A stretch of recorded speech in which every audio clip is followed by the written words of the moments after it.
Bueno, bienvenido a esta clase para recordar, ya vimos el video de los griegos, faltaría ver el video de los romanos, algo que se le tenía pendiente, que no pude pasarlo, porque realmente habido muy poco tiempo para pasar todo esto, pero acá desde la escuela haciéndome un tiempo para poder grabar este video y poder pasárselo a ustedes para la prueba que tenemos el día lunes de los griegos y romanos. En el caso de los griegos, ya mandé el video, está en el Classroom, así que lo puedo volver a mandar si es que alguien lo quiere revisar como tal. Ahora me toca ver el video de los romanos. Ya veamos, entonces, vamos a ver si pongo un poco más acá. Entonces, ubicándonos en el espacio romano, primero que todo, lo primero que aprendimos fue dónde están ubicados los romanos. Bueno, los romanos están, bueno, depende de las etapas, sí. Tenemos una primera etapa donde empieza en la península itálica, en Roma, exactamente. Después va a abarcar las otras penínsulas, ¿cierto? Va a llegar hasta España, península ibérica, por ejemplo. Van a alcanzar también la península de los Balcanes, que será prácticamente lo que yo estoy acá señalando, que es Europa, ¿cierto? Gran parte de Europa. ¿Cierto? Después van a abarcar, obviamente, parte de lo que es Asia Menor, como tal, y el norte de África, como tal. Pero todo parte acá, en la península itálica. Aquí parte todo, ¿ya? Obviamente hay varios mares que van a bañar el Mediterráneo, lo que van a bañar la península itálica, ya que el mar Mediterráneo se va a subdividir en mares, que es el mar Jónico, el mar Adriático y el mar Tirreno, como tal. Y hay unas islas, perdón, me tomo un poco de líquido, pues estaba hablando todo el día en clase. Y hay unas islas, como la isla de Sicilia, número 7 que sale ahí, 8 Córcega, 9 Cerdeña, 10 Chipre, en la cual son islas propias que van a pertenecer después al Imperio Romano, ¿cierto? Los colores, obviamente, Europa es rojo, amarillo África y verde Asia. Verde, al revés, rojo Europa, amarillo Asia y verde África, como tal. Pero todo va a partir de la península itálica, de hecho que de ahí sale el nombre de Italia después. La evolución política es que primero, desde el año 753 a.C., existía una monarquía donde había un rey, un monarca y un senado compuesto por los patricios, que son las clases adineradas de Roma. Hasta el año 509 a.C. Se establece la república, ¿ya? En la cual se deja de tener monarcas, ya no va a haber reyes, sino que va a haber unos comicios donde van a votar las personas, todos los que son ciudadanos, donde se van a escoger magistrados y senadores, y entre ellos van a escoger cónsules para que gobernaran en nombre del Estado romano, por decirlo de alguna manera. Y obviamente acá el cónsul va a tener un tiempo, prácticamente sacado entre los senadores, y aquí es donde se comienza a estipular que que esto se supone, entre comillas, era parte del pueblo, porque república significa eso, rex pública, es decir, cosa del pueblo, es decir, que ya no depender de un monarca, sino que es el pueblo mismo que se gobierna a sí mismo, que eso es lo que nosotros conocemos como una democracia indirecta, porque una democracia directa fue lo que vimos con los griegos. Los griegos tenían una democracia directa. Los griegos era a mano alzada, ¿cierto? El que alzaba la mano podía, o sea, todos los que alzaban la mano por mayoría eran escogidos en el caso de los griegos, era escogido lo que se iba a hacer, si entraban o no a guerra, si se aumentaban impuestos, etcétera, etcétera, a mano alzada. Y se acataban mayoría. En cambio acá se vota, hay comicios para votar, para escoger a los líderes, y estos gobiernan por nosotros, es decir, son la república como tal, una democracia indirecta, pero que entre comillas era democracia, por fin de cuentas, porque solamente podían votar los que eran los patricios, ¿cierto? Los que eran ciudadanos, que eran pocos en la República Romana. Hasta que después de muchas guerras civiles entre cónsules, ¿cierto? esto por tratar de tener el poder de la República, en el año 27 a.C., el primer emperador que se va a nombrar a sí mismo, emperador supremo, sagrado, César Augusto, en honor a Julio César, un gran conquistador, cónsul de Roma, y además le agrega el nombre de sagrado, que significa gusto. Este cónsul llamado Octavio se va a transformar en el primer emperador romano, César Augusto, se va a nombrar de él, y va a empezar una serie de emperadores que van a gobernar prácticamente por 500 años aproximadamente, comenzando por la primera dinastía, que es la dinastía, perdón, Césaro-Claudiana, que es la primera dinastía de los romanos. Como tal, después va a haber otras dinastías, pero lo que nos interesa es ver que en el imperio, de hecho que lleva el nombre de imperio porque está el nombre de una sola persona, un emperador, que va a tener todos los poderes. Ya no va a tener república como era antiguamente, un senado que va a tratar de sopesar a los cónsules, que va a tratar de establecer un poco de que el gobierno sea más homogéneo entre varias personas, sino que en el imperio hay una sola persona que gobierna como emperador y que además él genera las leyes, es el jefe supremo de las Fuerzas Armadas también como tal, y que el imperio significa justamente que se va a abarcar mucho territorio más allá de lo que fue la república. Es decir, la etapa del imperio es eh, donde los romanos van a llegar a estar, van a conquistar gran parte de Europa, el Asia Menor y el norte de África como tal. Bien. Dentro de las magistraturas que van a haber en Roma, tenemos los cónsules, ¿cierto? Que van a como gobernar, se ocupaban justamente de esto del gobierno, eh, sobre todo de la parte de la guerra también eran lo más encargado.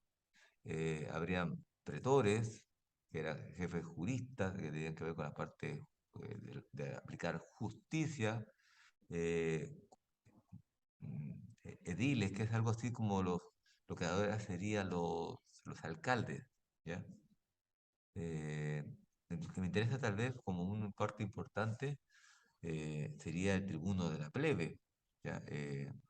Porque era un representante del pueblo, de aquellos ciudadanos que no eran parte de los patricios, no eran de la clase adinerada, sí, eran adinerados, pero adinerados posteriores, es decir, los patricios eran descendientes de Roma, de los Rómulos Remo, de los primeros gobernantes de Roma. Sin embargo, después el pueblo, algunos comerciantes van a comenzar a adquirir más riqueza y van a querer también tener un poco del poder de los patricios. Y es así que aparece el tribuno de la plebe como tal. Hay otros que están encargados de la parte más arquitectónica de las construcciones, el pontífice máximo, por ejemplo, ¿ya? De hecho, que pontífice viene de puente, justamente personas que construían puentes.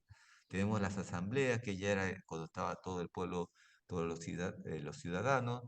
Tenemos la figura del dictador, que era un cónsul o una persona que se le daba atribuciones cuando estaba mal el gobierno, cuando había que poner mano dura, había que y hacer medidas extremas, se proclamaba un dictador que duraba unos cuantos años, que era algo que estaba establecido, y que después que haya dejado todo en orden, dejaba la dictadura y se volvía un senador o un cónsul. Ya. Eso como más o menos para tener una idea cómo eran las magistraturas romanas. Lo vemos, ¿cierto?, en el Senado, y siempre hay alguien presidiendo, que generalmente era el cónsul, ¿no? Aunque el cónsul, como vuelvo a repetir, está más relacionado con la guerra. Ya, era un senador que se le daba atribuciones de presidir, perdón, dirigir la asamblea de los senadores y que tenía atribuciones de tener una cierta cantidad de soldados a su cargo para ir a la guerra, justamente. Ya. Generalmente eso también le daba mucho poder porque después de la guerra siempre venía mucha riqueza de por medio de las conquistas que se realizaban, por lo tanto el cónsul tenía una función muy importante dentro de los senadores. Bueno, en la evolución, como hemos dicho, tenemos una primera etapa que es la evolución histórica, ¿cierto? Desde la monarquía, pasando por la república hasta llegar al imperio. En la parte de la organización vamos a ver dos puntos, la parte social, la parte económica, hasta llegar a la parte de los orígenes del cristianismo, cuando hay una expansión territorial muy grande. Bien, en la parte social, como ya lo hemos dicho, estaba en la parte más alta los patricios, clase adinerada, clase noble, clase que tenía todo el poder concentrado y que tenían el poder, y los que aplicaban la justicia, todos los que salían, los cónsules, los senadores, todos eran de esta clase social alta que se llamaba patricios. Tenemos al pueblo, la plebe, los plebeyos, ¿cierto? Que no eran considerados ciudadanos como tal. Y obviamente los esclavos que eran obviamente menos considerados ciudadanos, no tenían ningún derecho, era considerado una cosa, una propiedad, sobre todo de los patricios que tenían dinero para comprar esclavos como tal, estos famosos patricios. Los plebeyos generalmente no eran romanos, eran prácticamente personas que vivían en las, algunos sí en Roma como tal, pero la gran mayoría eran que venían o emigraban o estaban en las ciudades conquistadas por los romanos. Parece que Roma empieza solamente en lo que es el río Tíber, en la zona de los Apeninos, eh, y, y que después van a ir conquistando varias tierras y justamente todas aquellas partes que pertenecían al imperio o a la república de esa época eran considerados latinos, ¿ya? A pesar de los romanos se van a formar de los etruscos, de los latinos como tal, eh, sin embargo, ya los patricios van a considerarse como como un tipo de ciudadanos especiales, ¿sí? Eran los únicos ciudadanos, pero dicho de paso, es importante recalcarlo, los únicos considerados patricios, o sea, ciudadanos eran los patricios, que eran nacidos en Roma, de fundadores de Roma, y obviamente la clase noble. En cambio, los que vivían en las otras ciudades, que también pertenecían a la República o al Imperio Romano, eran considerados solamente latinos, no eran considerados ciudadanos.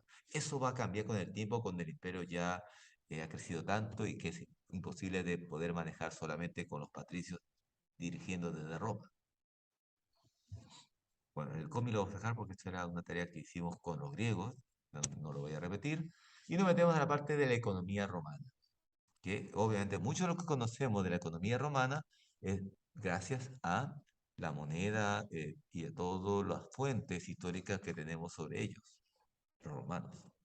¿Cierto? Fuentes históricas como la que vemos ahí, donde vemos un tipo mural en la cual vemos que los romanos se dedicaban a la pesca. ¿Cómo sabemos que se dedicaban a la pesca? Obviamente, porque hay dibujos, ¿cierto?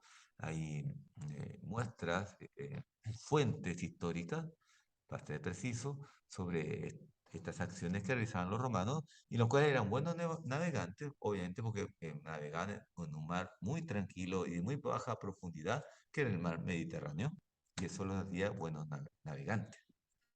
Ya, y vemos, ¿cierto?, cómo llegaban a las costas y después, obviamente, se hacía todo este comercio del pescado. Ya, también practicaban el arado, ¿cierto?, la agricultura, como vemos ahí, dos bueyes trabajando lo que es la siembra para poder después cultivar comida para Roma. La base de la economía entonces está basada en la agricultura, cultivaban cereales, la vid, ¿cierto? De ahí sale el vino, olivos, ahí sale el aceite de olivo, ¿cierto? De oliva, frutales y hortalizas, utilizaban el arado, como ya vemos ahí en la imagen, y animales de tiro. Bien, y ahí estamos viendo cómo hacen tipo la vendimia, ¿cierto? Para poder sacar el vino, que también es propio de este sector como tal. Bien. En la economía romana entonces tenemos buena parte de la agricultura, que poco a poco van a utilizar nuevas técnicas, cultivos, y que eso va a llevar a generarse latifundios, zonas de agricultura a cargo de un grupo selecto, ¿ya? Y va a estar a sus alrededores las famosas villas, que son como comunas del pueblo, ¿cierto? Se van a también a ver colonias agrícolas, porque obviamente los romanos van a expandirse, sobre todo en la zona, por la zona más marina, marítima, hacia otras costas, donde van a poder también cultivar y sacar productos que no habían en la zona de la península itálica, donde era la zona romana. Va a haber una moneda única, lo que va a hacer que ya no trabajen el trueque, que era intercambiar un producto por otro producto, sino que va a haber una moneda de intercambio. Eh, Va a haber después lo que se va a llamar la Pax Romana, es decir, la paz romana, que va a llevar al crecimiento económico y que lo que interesa es justamente que poniendo mano dura, que fue el caso del primer emperador romano, se consideraba que eso llevaba a la paz. Roma importaba materia prima procedente de las provincias, ¿cierto? De ahí sacaba, por eso era importante conquistar tierra, porque así también tenía materia prima de donde importar de las otras ciudades donde eran conquistadas. Y las vías de comercio eran dos, vía terrestre y vía marítima. La vía terrestre era a través de las calzadas, ¿cierto? Hay un refrán que lo hemos mencionado en clase, que todos los caminos conducen a Roma, porque era así. Los romanos construyeron caminos, calzadas que se le llama, para que pudieran comercializar por todas las ciudades y todos los pueblos que eran conquistados por Roma y se adquirían y eran parte de Roma ya, del Imperio Romano, y además era una manera de movilizar tropas de la mejor manera posible, era más rápido, al cambio de hacerlo en en caminos no bien construidos, en caminos de lodo, de tierra, que era más difícil de movilizar tropas, por ejemplo. Y por otra parte, la vía marítima, lo que lleva a tener que construir puertos para que allí desembarcaran los barcos de comercio y de guerra también. Hasta que llegamos a los dioses romanos. ¿Qué información sobre sus creencias nos entrega este dibujo? Es justamente de que muchas cosas que nosotros conocemos está basado en ellos.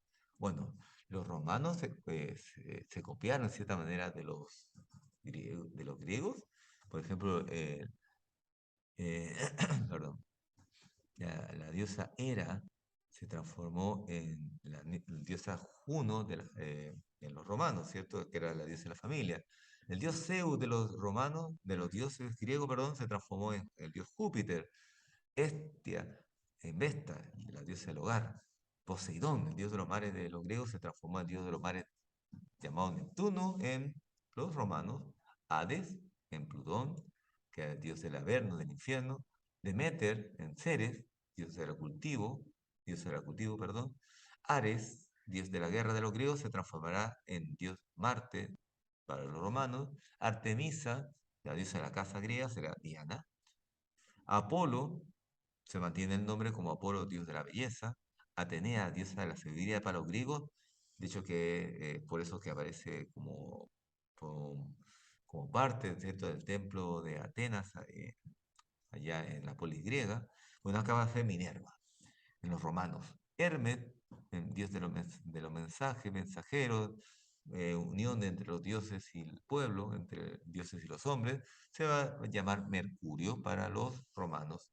Dionisio, dios del vino para los romanos, va a ser el dios Baco, perdón, Dionisio, dios del vino para los griegos, va a ser el dios Baco para los romanos. Afrodita, la diosa del amor y la belleza, va a ser la diosa Venus para los romanos, cuando Afrodita era para los griegos, pues. Es decir, se le cambia el nombre. Asimilan a los dioses griegos los romanos y le cambian el nombre. Con las mismas características muy humanas que se le da y antropomórficas, es decir, estos dioses tienen forma humana y defectos humanos también. Se pelean entre ellos, tienen envidias, se quieren hacer daño, etcétera, etcétera. Cosas muy humanas que actualmente rompen con nuestros cánones de lo que debería ser un dios, ¿cierto? Perfecto, acá son totalmente imperfectos, con la diferencia que estos dioses tienen poderes y son inmortales. La evolución desde la relación entre el cristianismo e imperio. ¿Bien? Acá nos damos cuenta que con el nacimiento de Jesucristo en Jerusalén en el año cero, y después su muerte en el año 33 después de Cristo, después de su propia muerte, después de su llegada a la tierra, perdón, poco a poco el pueblo romano, la civilización romana, comienza primero a perseguirlos por tener una religión que es monoteísta, es decir, que creen solamente en un solo Dios, versus la religión romana, que es politeísta, por lo tanto creen en muchos dioses, pero no aceptan a un monoteísmo, a una religión que solamente acepta una sola religión y que no acepta además, por lo tanto es perseguida hasta que son tantos los cristianos que aparecen en toda Roma, en todo el Imperio Romano, que en el año 313 después de Cristo se permite la libertad religiosa del Imperio Romano con Teodosio, un emperador romano. hasta que, eh, y Constantino, primero con Constantino, perdón, Constantino le da no, esto no es necesario que esto lo aprenda, yo solo digo como cultura general, pero Constantino es el que le da esta libertad religiosa a los cristianos, hay libertad religiosa para todas las creencias, 303 después de Cristo, hasta que Teodosio es el que lleva a que el cristianismo se transforme en la religión oficial del imperio. Esa es la gran diferencia. Es Teodosio el que logra este emperador que sea oficial la religión católica, la religión cristiana, en ese momento no se habla de católicos, se habla de religión cristiana, 380 después de Cristo, y que después eso va a llevar a que, miren, qué cosa tan rara de la historia, de ser perseguidos los cristianos a ser los perseguidores de otras religiones, porque se vuelve la única religión del imperio y que, como es monoteísta, persigue a las otras religiones que no lo son. Hasta que en el año 477 después de Cristo, los turcos, que son musulmanes, de religión musulmana, conquistan el imperio romano de Occidente, y es así que cae en este imperio romano de Occidente y hasta ahí nomás llega la, perdón, nada que ver. Los turcos hacen que hasta allí nomás llegue el Imperio Romano. Perdón, hay alguna confusión, disculpen.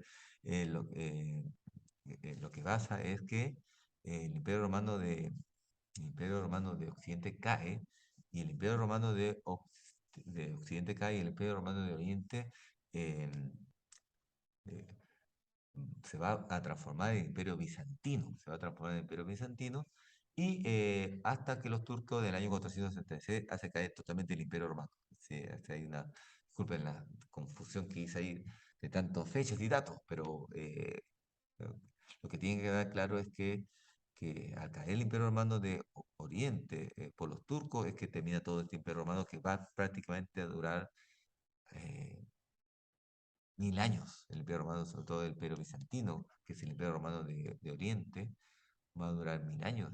Y de ahí pues va a caer con los turcos en, en-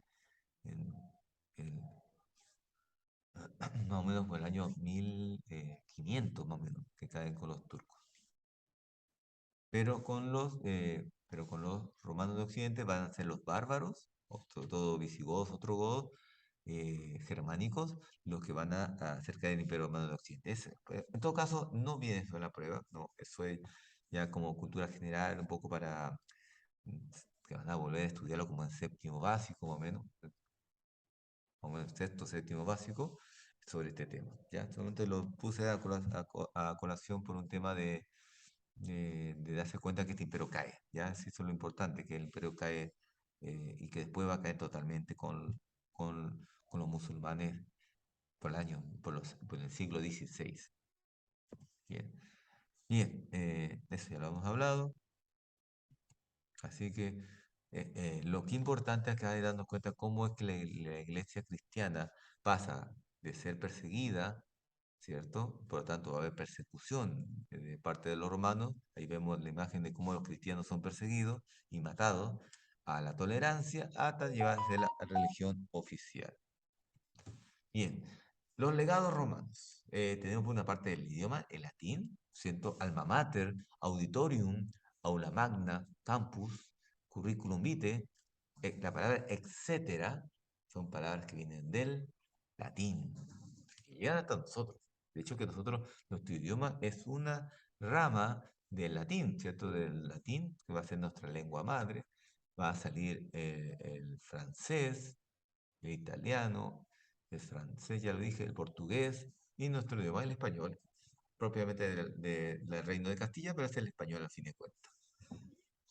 En la agricultura tenemos construcciones como son los acueductos, construcciones como los teatros, circos, templos, entre otros, obras públicas como los acueductos, ya lo dije, las termas, puentes donde se podía, eh, termas y donde se podía uno bañar, ¿cierto? Como tal, y que muchas de estas cosas han llegado, sobre todo las cloacas, muchas cosas han llegado hasta nosotros. ¿Ya? Algo importante es el derecho romano y la justicia, es decir, antes de los romanos o al inicio de la etapa de los romanos, la etapa monárquica, eh, habían leyes, eso no, pero eran leyes orales, leyes de las cuales eran prácticamente a la pinta del, del monarca como tal. La gente, el pueblo, los ciudadanos no la conocían, ¿cierto? Y mucho más allá de la oralidad, que esto era marcado en forma oral. Hasta que se les ocurre crear unas 12 tablas, en las cuales en esas 12 tablas se decide escribir y dejar publicado en el foro romano, que es algo así como el ágora de los griegos, es decir, en la plaza pública, publicar estas 12 tablas en las cuales se decía qué es lo que estaba permitido y lo que no, y las sanciones al respecto. Ya, obviamente, eso hace un antes y un después. De hecho, que hasta el día de hoy se estudia el derecho romano, ya, por ejemplo, mi esposa que estudia Derecho lo estudia, el Derecho Romano 1, Derecho Romano 2, porque el Derecho Romano tiene muchos deberes y derechos, que va a ser lo que, bueno, lo que se va a hacer como algo así como la Constitución que actualmente nosotros conocemos, aunque ellos no hablan de Constitución, ya eso va a hablar muchos años después cuando entremos a hablar sobre el liberalismo. Bueno, no conmigo, lo van a ver con el profesor Jorge si siguen en la escuela, sobre esta tendencia del liberalismo que va a llevar a generar un Estado y una constitución. Pero bueno, eso todavía no va a pasar. En este momento el derecho romano va a ser pilar fundamental de muchos derechos y deberes que tienen los ciudadanos, que hasta el día de hoy nosotros hemos acatado como constitución y las leyes lo amparan, pero todo partió con los romanos que publican y escriben para que toda persona que quiera que va a ser enjuiciada sepa, ¿cierto? Sepa cómo defenderse. Porque antes no, antes era simplemente tenían que acatar las leyes y uno no tenía idea de por qué me estaban enjuiciando o cómo defenderme. Si no me sé las leyes, ¿cómo me voy a defender? ¿Cierto? En cambio, cuando aparece el derecho humano que se publica con estas famosas 12 tablas, ahí están todas las leyes y deberes y derechos que tiene todo ciudadano para saber de dónde puedo agarrarme para defenderme o decir, ¿sabes qué? Hacer justicia, decir, por ejemplo, esto que han hecho conmigo no es legal, por ejemplo. Y eso nace con el derecho romano, por ejemplo. Ahora bien, obviamente en las 12 tablas no venía tenía que, todo lo que tenía que saber una persona porque eran muchas leyes. Así que ahí aparece una figura muy interesante. Aparece la carrera del derecho, es decir, así, aparecen los abogados, personas que eran romanas, que se estudiaban las leyes y comenzaban a defender a una persona que no se conocía las leyes, por lo tanto lo defendía en nombre suyo. Es así que aparece esta carrera que es la abogacía, es decir, el derecho como tal, ¿cierto? Y que hasta el día de hoy existe, ¿cierto? Personas que se manejan, estudian todas las leyes, que son muchas leyes. Yo he tenido la oportunidad de poder ver, por ejemplo, el derecho romano, un libro que son muy gruesos, de muchas páginas, y poder darme cuenta y darnos cuenta, por ejemplo, el Código Civil, por ejemplo, también es así de grueso, poder darnos cuenta que no todos nos manejamos con esos códigos, con esas leyes, y por lo tanto, para poder defendernos bien, hay un abogado al cual estudió en la universidad, unos 5 años como mínimo, para poder después defendernos en un tribunal, porque saben y se manejan en algo que no se da, no se conoce, que uno mismo no sabe cómo interpretar esa ley. Entonces ahí tenemos abogados para que lo hagan. Y todo eso nació con los romanos. Bueno, ahí el alfabeto romano obviamente llega hasta nosotros, pues de latín hacia nosotros, porque gran parte de nuestro idioma está basado en el latín, que es de los romanos. Entonces, en el caso de las ciudades romanas, los romanos fueron los primeros en considerar justamente esto de hacer plano cuadricular, ¿cierto? Cuadriculado, es decir, las cuadras, ¿cierto? Ahí vemos una maqueta de la ciudad romana en Mérida, en la cual vemos cómo esto de hacer cuadras es propio de los romanos y eso va a ser llevado acá a Hispanoamérica, ¿cierto? Nosotros también construimos, gracias a los conquistadores, españoles que llegaron a América, que también con esta mentalidad romana se construyeron las ciudades en forma de cuadras, como tal. ¿Ya? Tenemos, por ejemplo, aquí los acueductos y fuentes de agua, ¿cierto? Por ahí pasaba el agua. Tenemos calles y aceras pavimentadas, como vemos aquí, ¿cierto? Para las calzadas romanas. Tenemos Este es un teatro, porque es un semicírculo, es un teatro donde se hacían obras teatrales, copiado de los griegos que ya fueron prácticamente creadores de este sistema del teatro y que los romanos lo van a copiar. Eh, Tenemos acá alcantarillas donde todos los desechos caían al agua, los vertederos, a través de estas alcantarillas para que llegaran al mar, sobre todo. Eh, Existen también mercados, como vemos acá, mercado, el foro romano, que era como una zona eran edificios públicos que se encontraban en el centro, alrededor de una plaza cuadrada llamada Foro, como se ve ahí. Es decir, bueno, acá no se nota mucho, pero antiguamente sí, tal vez para su papá, se acuerden, que por ejemplo acá en Iquique había una plaza, la plaza, por ejemplo, la plaza Condel, y en la Plaza Condel estaba el municipio, estaba todo estaba en la Plaza Condel, porque así era el foro romano, una plaza, pero que estaba alrededor todas las instancias religiosas, municipales, etcétera. El templo, ahí vemos un templo, el edil, ¿cierto? Que era lo que nosotros conocemos como la alcaldía, todo eso era parte del foro, ¿cierto? Bueno, el foro era la plaza, pero todos sus alrededores estaban todos los centros públicos como tal, edificios públicos. Bien, y también el mercado de paso, ¿cierto? Bien, los domus eran estas construcciones grandes para sobre todo de las familias adineradas, y la ínsule era para el pueblo, ¿cierto? Que eran como unos mini departamentos que hasta el día de hoy nosotros tenemos algo muy parecido en nuestras casas, muchos de los que vivían en departamentos, bueno, esto, en varios pisos, varias casas vivían y esos son los ínsules. Bien, y ahí estamos viendo más o menos esto eh, de las construcciones romanas, ¿ya? Bien. Tenemos obviamente que este tipo de construcciones, de caso de los templos, es muy parecida a lo de los griegos.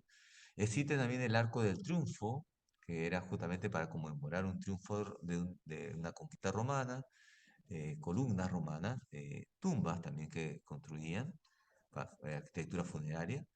El teatro, como vemos acá, es semicircular. El anfiteatro es con lo que nosotros conocemos actualmente como los estadios, ¿cierto? Tiene mucho, de hecho que los estadios se copian de los anfiteatros romanos. El circo romano no es como nuestro circo. El circo romano era como algo así como un hipódromo, carrera de caballos. Ahí se hacía carrera de caballos, ¿ya? De edificios públicos tenemos la basílica, ¿cierto? Que tiene una forma ovoide. Eh, Tenemos las termas, los mercados, eh, como tal. Las termas servían para bañarse, justamente.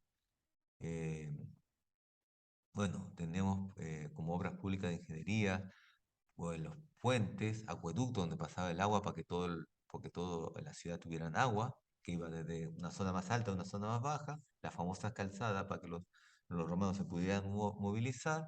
eh, Como tal, había murallas para la guerra, ¿cierto? Para defenderse de las guerras. Y eso más o menos, ¿cierto? Palacios, castillos, villas. Bien.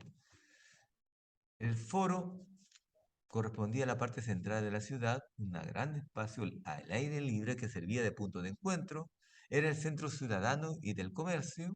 Ahí se paseaba, se negociaba, se discutía de política, se realizaban ceremonias, se observaban desfiles, entre otros. Muy parecido al ágora de los griegos. El templo, los romanos construyeron su templo para honrar a sus dioses. En esto se oraba, se pedía protección y se agradecía. El diseño de los templos se basaba en el modelo de los griegos, como vemos ahí. Bien. Las termas reunían una serie de salas con piscinas con diferentes temperaturas, contando con sistemas de calefacción para temperar las aguas, eso que es muy bueno, ¿no? Era un lugar para bañarse, relajarse y hacer deporte. El teatro, ¿cierto? Forma semicircular, donde se representaban obras teatrales, contaban con asientos en gradas para poder observar las funciones, como vemos acá, ¿cierto? Bien. El anfiteatro, edificio circular dedicado a competiciones y espectáculos como lucha de gladiadores y lucha con animales salvajes. También se representaban combates navales para los cuales inundaban la arena. Era increíble cómo tenían la capacidad de inundar la arena y poder representar combates navales. Y cuando había mucho calor, poder cerrar también tenía un techado. Increíble. Todo lo que nosotros vamos a hacer, por ejemplo, ahora que se viene el Mundial de Qatar, Y vamos a ver toda la tecnología que existe actualmente para estos estadios modernos. Bueno, no era envidia de los romanos tenían todo eso a pesar de que fueron construidos esto hace 2000 años, estos anfiteatros. Como yo le decía, el circo romano eran edificios inspirados en el hipódromo, estaba dedicado a las carreras y a la conmemoración de acontecimientos del Imperio Romano, ¿cierto? Como ven, tiene una forma bien alargada, ¿cierto? Ovoidal. Hasta el Arco de Triunfo, monumento construido para conmemorar la victoria militar, estaba dedicado a un general victorioso, tiene forma de un arco, ¿cierto? Existe hasta el día de hoy, es una foto moderna. Y bueno, las calzadas que como conocemos, los romanos crearon una gran red de caminos por todo su imperio. En un primer momento tuvieron una finalidad militar, permitiendo el desplazamiento de las tropas. Desde el punto de vista económico, facilitaron el transporte de mercaderías y al mismo tiempo facilitaron la difusión de la cultura romana en los territorios conquistados. Ahí lo vemos. Bien, ahí está cómo se construía la calzada.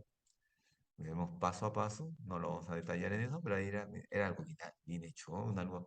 Algo que no era tan así al lote, sino que realmente era una construcción muy buena, que incluso en muchas partes ha durado hasta el día de hoy. Los acueductos fueron obras de ingeniería diseñadas para transportar agua a las ciudades desde las manantiales, ¿cierto? Que estaban en más altura para que llegara a la ciudad. Hay fotos modernas, ¿cierto? Que lo que hay vestigios todavía de estos acueductos.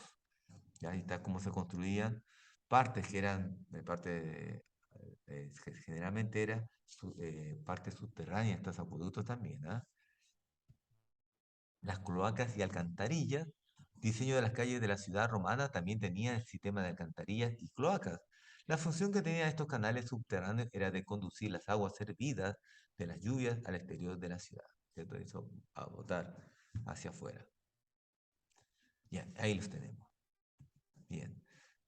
También llegados hasta el día de hoy los números romanos, ahí lo tenemos, el uno que es la I, eran letras a fin de cuentas del alfabeto romano, del latín, que se representaba como número. La V era el 5, la X era el 10, la L 50, C 100, D 500 y M era 1000. Y esto era justamente por un tema de las tropas, es decir, cómo se organizaban las tropas, era como se le daba funcionalidad a estos números romanos.